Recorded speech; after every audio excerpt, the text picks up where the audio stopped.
Hi, I'm Kevin Price with your Price Point Edition. I'm also with the Price of Business on Business Talk 1110 AM, KTEK in Houston, Texas. And don't forget to check us out at usdailyreview.com. I want to talk a little bit about lawlessness. And of course, these days when you look at the news, almost all stories about lawlessness are about mass shootings or crime or rape and that type of thing, criminal activity. I want to talk a little bit about the criminal activity that's taking place in politics today, in government today. One of the cornerstones of a free society is rule by law. Countries cannot remain free if they're not ruled by law. And over recent years, I would say particularly, and this is not a 4-year phenomenon. This is really a multi-decade phenomenon that's hit a fever pitch over the last 4 years. Is we're seeing a lot of mob rule. We're seeing this idea that the majority can put the freedoms of the minority at whim. Just take those freedoms away at whim. And a great example, for example, was just a few years ago, right after the economy collapsed in 2008, when the bottom fell out of the banking industry, and when there was a bailout of the company AIG, there was followed with 100% tax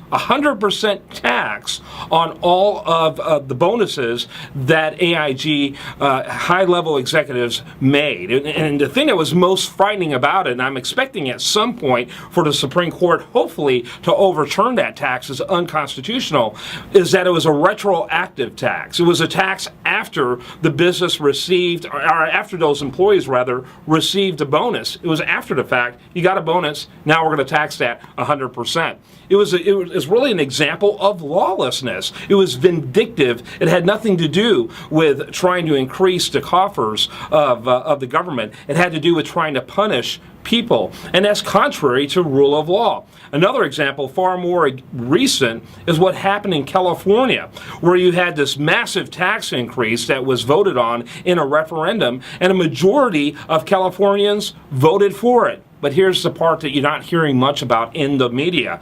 Only a very small percentage of the population was affected by that tax increases, maybe 2 or 3%. So no wonder why it passed overwhelmingly. I guarantee you none of that 2 or 3%, or very few of those 2 or 3%, voted for themselves on massive tax increases. It was an example of mob rule. The majority infringing on the liberties of the minority.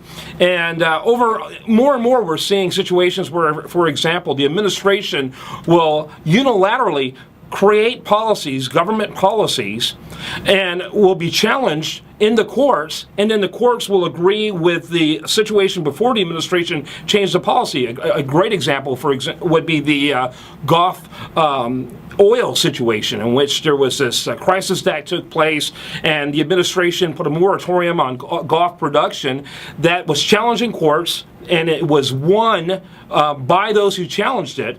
And the Obama administration said, I don't care. I'm going to continue to practice this. And that's lawlessness. That creates lawlessness. And that says that the law of the land doesn't stand. It's the law of the one or the law of the mob. And that's what leads to societies that are great becoming very mediocre or really complete disasters. And I worry that's the future of this country if we continue our government's lawlessness.